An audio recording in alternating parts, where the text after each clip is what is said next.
Hey folks, and welcome to this video. In this video we are going to have a look at how we identify accepted price areas for a given commodity. So you have this, we have the pound, American dollar. I mean, how do we know where people are going to be looking to buy, and how do we know where people are going to be looking to sell? And I talk about this concept of supply and demand an awful lot. A lot, and so I'm going to try and explain it in a way that's a little bit different than I normally do, just to help kind of vary my explanation a little bit. So if you look at this, you can see that price has gone up and then it's gone down. Okay, that's very obvious here. We have some swings. We have high, low, high, low, high, and then we did this, we came down. Just as very big swings here. This is essentially what we're looking at. But you notice that like something happened here. Something happened here because we turned around, something happened here because we turned. Here we had a reversal, another one here, another one there. I mean, what's going on here? And why are these price points important? Well, they're important for various reasons. If we mark off a range, okay, when the price is trading efficiently, like it did briefly here, like we did down here, we did up here, along here, and here, you can see that price comes in, price goes up, and it goes down. So this is a great price we're going to buy. We're totally pleased with paying a price that's in the lower half of this rectangle. So we're going to buy, stop buying, we're going to sell. We're going to buy, we're going to sell. This is a great price, we're going to sell. This is a really cheap price, a discount price, we're going to buy, sell. And so people are very happy and content in buying and selling while price is within a certain range, okay? Like so. But when price pops out, then we have a disagreement in supply and demand, and we've spoken about this many times in the past. And so essentially we need to identify the cheapest price that we can expect price to react at, and the highest price, the most expensive price that we can expect people to want to sell at. So we want to find out where the lowest price that people are going to want to buy at, and the highest price that people are going to look to sell at. Okay, and you can do this in varying ways. I mean, I've tried to explain this using a traditional supply and demand terminology in the past, but I'm going to try a different way here, and I hope that it'll help drive the point home. So what I've done here is I've marked off my charts pretty clearly. On the monthly chart, let's zoom out a little bit, you can see that I've marked a trend line, and I've put it from this high roughly to this low here, and for the lower trend line I've marked off somewhere in here to this somewhere down here. And I've done the same thing on the daily chart here, and we'll go back to the daily chart because that's a nice clear example. But what you can see here is that I've marked the lower trend line, and you might be asking, why don't you move the trend line like this to mark off the lows, the absolute lows for this range, and the highs on the absolute highs like this? Okay, because that would make more sense, wouldn't it? There's a very clear reason for me not doing that, and the reason is that I want to know where the edge of this is. I want to know pretty close where the edge of this is. So I want to know where the low accepted prices are, and I want to know where the accepted high prices are here. And the reason for this is if price goes through an accepted low price, then there's going to be a lot of buying going on down here. I refer to this whole concept of a look for black space where price has not been. This is kind of the same thing. Okay, and we know that when price comes up here, this is going to be such an expensive price that people are going to be selling a lot here. So a lot of sellers when we go beyond this price point here, and we have a lot of buyers when price goes beyond this this price point here. And so what I need to do is I need to find out where we have the average low. When I say average, I'm referring to the low around this trend line where the majority of the trading activity has happened in this upward sloping channel. And this can be an upward sloping channel. It can also be a horizontal price range as well, but we're going to use an upward sloping channel in this example. So what I need to do is I need to take a trend line. I need to mark off the highs and the lows. So essentially I want to mark off the lows. I want to connect it to this one here and this one here. And then I take it and then I'm going to move it. I'm going to slide it up like this. Okay, where's the majority of the trading going on? And you can see that when I get about here, there's a lot more trading. We had a touch here. We had another one here. Here. We had here, a touch here, another one there, and another one here. So this is interesting because now I know that this here, this is an accepted low price. This is still within the range, and this is a really low price because this goes below this upward sloping trend line. Okay, this is on the money. This is below. This is cheap. This is discount. So here we're marking this off. This is a discount price. This is a discount price, and here we have discount prices. Okay, so when price comes here, we're very likely to react. When price comes here, we're definitely going to react, or we have an even higher likelihood of price reacting, because you can see that the average price of this, let's say these are telephones. I mean, the average price of this telephone is going up. Okay, so people are buying this. It's becoming more popular. Whatever, marketing has worked out well, and the price of this commodity is increasing. And so I want to know when this commodity is really on sale. So let's say the average price is $100 for this telephone. A discount price is $80, and the high price is $120. Okay, we want to know where this is, and we know where this is now. This is of course going to be a price range, not a fixed value like I'm using in my example. So let's assume that this rectangle goes between the low, this line here, and the upper edge of this triangle or rectangle goes to the upper line here. So we know that if price is within the range around the $100 mark, that people are happy buying and selling this telephone. But when price moves down here, then there's going to be an increase in buying activity because it's at a discount. Okay, and when price moves up here, people are going to be interested in selling because it's really expensive. Okay, so this is what we need to pay attention to. And so by marking these off like this, we're essentially boxing in the accepted price for this commodity. And we're going to do the same for the upper edge here. So we're going to go like this, and we're going to slide it up. We're going to go mark it off the highs, which is here. We're going to slide down. Where did the majority of the trading activity happen? You can see it happened around here. Okay, and if you have difficult time spotting that, you can click on this line chart and it'll show you. You get the closes, and you can see pretty clearly. Have the close there. You can see it very clearly here. Here, here, here, here, there, and the low of this one here. This is pretty clear.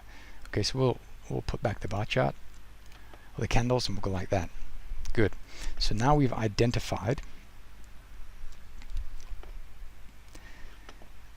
the accepted price range. We've accepted the accepted high, which is the upward sloping trend line, and we've accepted the accepted low. And now we want to find the accepted average price, or rather the average price, which I'll also refer to as price axis.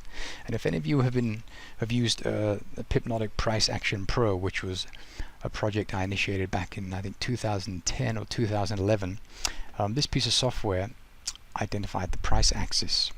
So this is something that we also need to know. Okay, and this is where the majority of the trading volume is going to occur, because this is between the high and it's between the low. So this is like a pretty fair price for this commodity. So these telephones, when they're located at, this is the $100 mark as we used in our example up here, this is a fair price. Everyone's happy buying and everyone's happy selling it at $100. When it goes below here, it's a discount price. When it goes above this, it's an expensive price. Okay, so we do the same thing here. I'm just going to take this trend line, I'm going to move it out, put this line chart on just to make it easier, and then you kind of move it through and you say, where is the majority of the trading activity happening? You can see right around kind of here-ish. there's kind of a lot going on. We have this low test here, around here. We've got this one here, this one, and this one here. And you can kind of move that around. It doesn't have to be perfect, but it has to be accurate. As a matter of fact, if you move it kind of here-ish, anywhere in here, we're going to put it there. Okay, we'll click this back on and have a look. See, it looks pretty good. It looks pretty good. So this is the accepted average price while this commodity is increasing in price. Okay, and so what does that mean? Well, that means that we know as price is going higher, it's becoming more expensive. If price is up here, it's up here. Oops. If it's in this upper edge, upper half, we are not going to be buying. And when it's down here, we're not going to be selling. So we know that if price moves into the bottom half of this channel, so this is the window, so we have the high, we have the low, and here we have the average price. When price is below average, we're looking to buy. When price is above average, we're looking to sell. And when price goes beyond the low or beyond the high, then we have extraordinary conditions. Okay, then we have what we refer to as a high price and the low price. Up here it's high and down here it's low. Okay. And here they are. Here we have the high price and we have the low price. And accepted high, bottom line, accepted low. Sorry, accepted high is the upper line, accepted low is the bottom line, and the price axis is the price that we have in the middle. Okay, and as long as it's between these two, then everything is hunky-dory. Okay, so let's have a look. And this is an upward sloping channel, and the same applies for downward sloping channels. Let's have a look in sideways price movement here. So you notice that the prices moved down. We left this upward sloping channel, and now we are moving down, and now we're kind of moving sideways a little bit. What about situations like this? Well, we need to do the same thing. We go to the daily chart, we use this as an example, and we mark off the high, the accepted high, the accepted no, and the average or the price axis between the two. And if you look at this, you can see that we'll take a trend line like we did before. You move it up from below. You say here, and this is kind of an extreme price, but if you keep moving up and we get around here, you can see that we had a test there, another one there, another one here, price went down. We had another push lower, and then price left. Price tested the edge here, and then it went up. So this is maybe a pretty good area to consider here for the low. Do the same for the high. Bring price down from the top. Was the majority of the trading occurring at the upper end of this range? You can see we're probably around here. And again, if you have troubles, you can put on this, and it just enables you to see where we had the major closes. And you can see that, I mean, this is a pretty good area here. This is a good area here. Matter of fact, I like this area here pretty much, so we can go like that. And then you have the price axis, which is the middle. And you can see here that price was, if we move it from below, and you want to find the price between the two where the majority of the volume occurred. And so maybe a little bit difficult to see here on the daily chart. So when that happens, go to the time frame smaller and zoom out, and then do the same thing. And so here you can see with a high degree of clarity that we have test here, one there, one there, one there, one here, a bunch here, and another one here. This is a pretty good one here, so we're going to leave that like that. Go back to the daily chart, and we have the same thing occurring here. So what does that mean? Well, that means that we have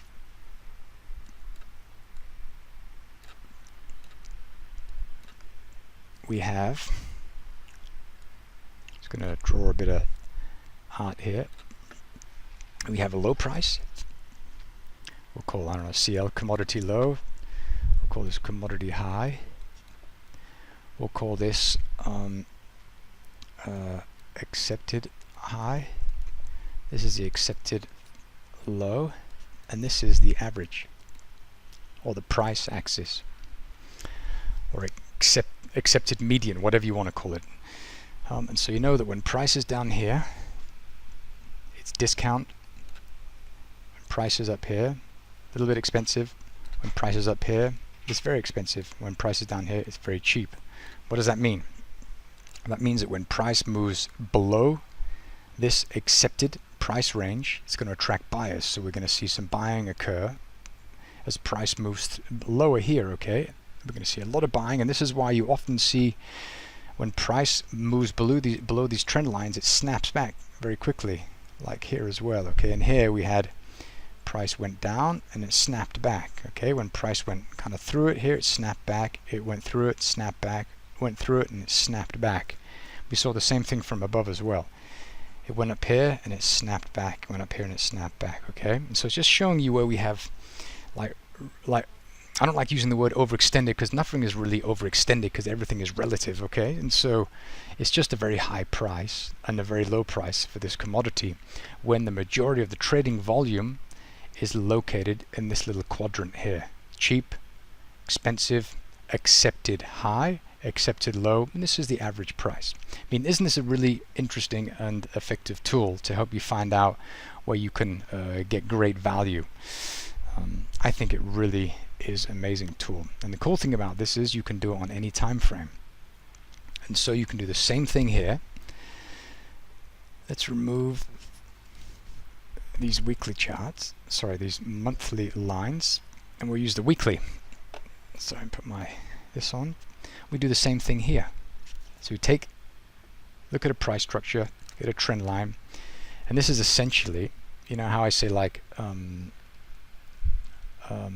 find the black space, or where has price not been? We're essentially doing the same thing, okay? But we're moving this line a little bit lower to a price level where prices will very likely go to, but we'll have trouble moving beyond those levels. So we'll do the same thing. We move it lower like so, and you can see that right around here that we had something going on. We might even be able to go a little bit lower. Let's have a look.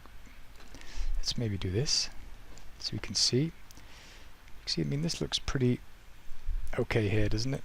I mean, we had tests there and here.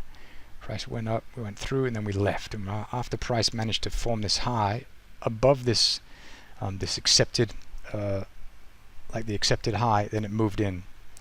Let's do the same thing for below. We'll go like this. Where's the majority of the trading volume? I'd say it's around here. I like this one here. Oops. Come on. Good lord, how many of these are there? Okay. So we'll put it right around here. Okay, because price came down, we snapped back, tested, we went up, we went below, we jumped back, and now we left. Okay. Good. Let me remove these. Good. So now we want to find, and again, if there's no clarity, go to the small time frame. We can do that. Go like this, zoom out, and then have a look and say, where is price reacted? I don't have a lot of data info. Okay, there it is. There's my data. You can see here, you can take this, and you can adjust it maybe if you need to. Go up here. I mean, this looks pretty good here. I'm pretty pleased with that. It's anywhere around here. Okay, let's make sure it looks okay here. Looks fine. That's good. So now we need to find the one between. We can try on the weekly. We can find that. Okay, where is the majority of the volume? So let's move it up. And this is the price. This is the average price that we're looking at, the price axis. If we go like this, I mean, that looks pretty good. Test here, here, here, here, here, there, there, there, and there. I like that very much. So we'll leave that right there. And so now we have a range of price that we know created a marketplace where there was a lot of exchanging, of buying and selling. Okay, so now we know that when price comes up here again, what's going to happen? Is this a good price? What about when it comes up here? Do you think when price comes back up here, we're going to attract some selling? I think so. I think we really are, because historically, this is the most recently established area of fair price. Okay, this was an efficient market here. Now price is currently inefficient. It's kind of moved away from that area. So this is the area of the market where we can expect price to move higher. Okay, from and so when price, sorry, that was said wrong. We can expect price to kind of gravitate back to this, and we can re-establish some short positions once price comes up into here and above. Okay, and once price manages to move above this area and then come back down, or then when price comes back down here and below, well, this is going to attract some buying. Okay, so this is the really cool way to help us identify areas of the market where we have an accepted price for a commodity. You can do this on any time frame you like. Let's have a look on the 4-hour chart now and see what we have there. What do we have here? Okay, we have a lot going on here. We have our kind of an upward sloping thing going on. Let's just mark that off. We'll go from the low to the low, which is like that. Good. And we're going to go from the highs. I don't know where we would go. Let's go from this one to here maybe. So we'll figure that one. You know, I'm just going to make it parallel. Then we'll figure that out in a minute. Then you take this one and slide it in. Okay, where are we trading? Where's the majority of volume?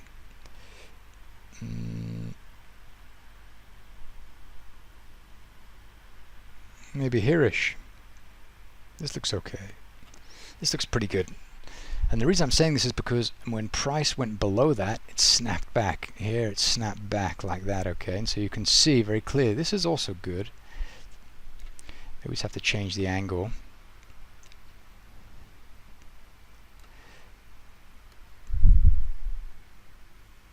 Okay, maybe something like that. You can also slide down a little more and see the test. Not a lot of clarity as you can see here, so we might want to go to the smaller time frame. Zoom out, and we can see what's going on. What is going on here? Let's see. We have, you know, I like this. You can see how we had this here. The price came back, went through it. We kind of nested on this area and jumped back up again. So it's really good to do that, to go to the smaller time frames and find out where these areas are. I mean, this is a pretty good area as well. That looks like a pretty nice area.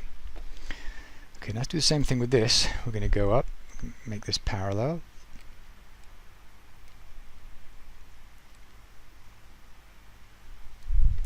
Let's slide it up here. We're going to try and do the same thing. So where do we have an accepted high? So let's scroll back here. So we have something. We have this. Looks interesting. That's nice. This is an accepted high. The price went from here. We tested it. We jumped up. We came back. Not forcefully, but we came back relatively quickly. So we could go a little bit deeper. Something like that. Okay, let's do that. Go back to the 4-hour and zoom in. And then this is what we have. Okay, so we have price that is currently between the two. And so now we have to find our average price.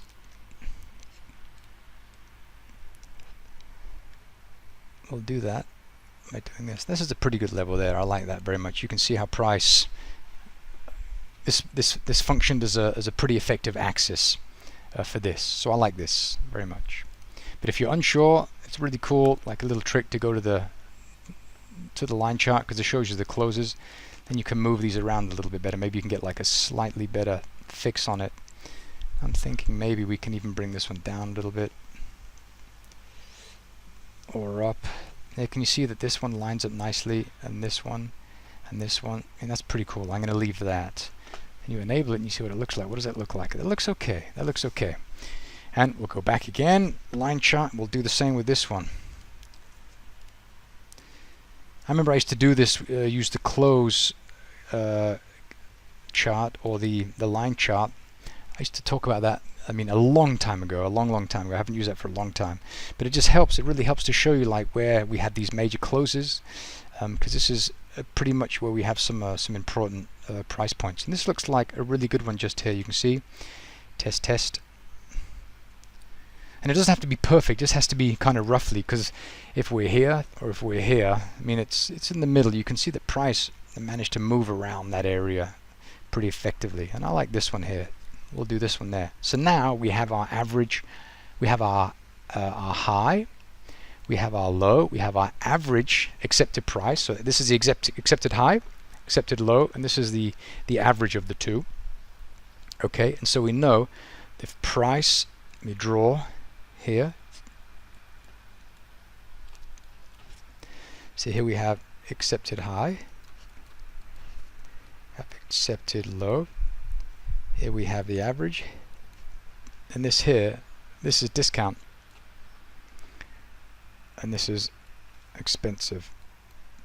Okay, and so we know price comes above here, we're going to track sellers. If it comes below here, we're going to track some buyers. Of course, we're an upward sloping trend, but you take this information with you and you go to your time frames here, and you can see that we're leaving this area here, which is interesting. So ideally we want to see a sharp pull away, then a retracement back to an accepted low, which is going to be in here somewhere.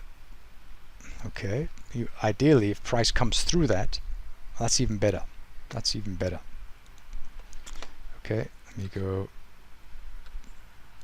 There we are. So ideally we want price to nip through here. Okay, just a really interesting and an exceedingly powerful way to help you find what's going on, find out what's going on. If you go here, you can see we have these price points here.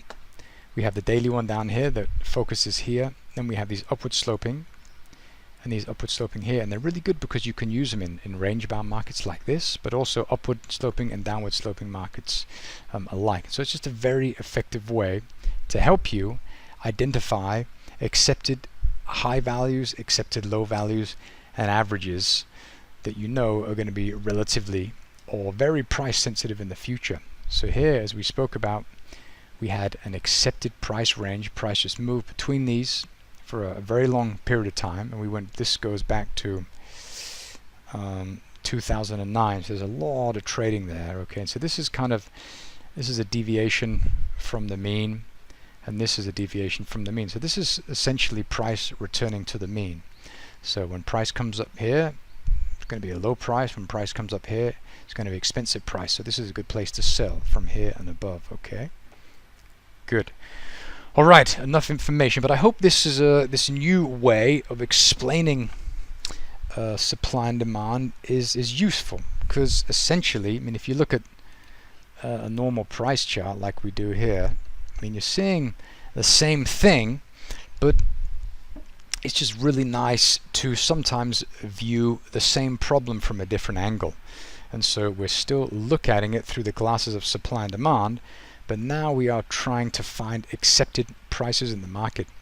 And you can always see this because, as an example, just before some key figures are released out of whatever country, let's say Japan, a price will range in a market, and you can put this, for example, on the 4-hour or the daily, and for a period of some days up to a big economic data release, price will normally trade at an agreed and accepted range. So we have the accepted high, the accepted low, and the average.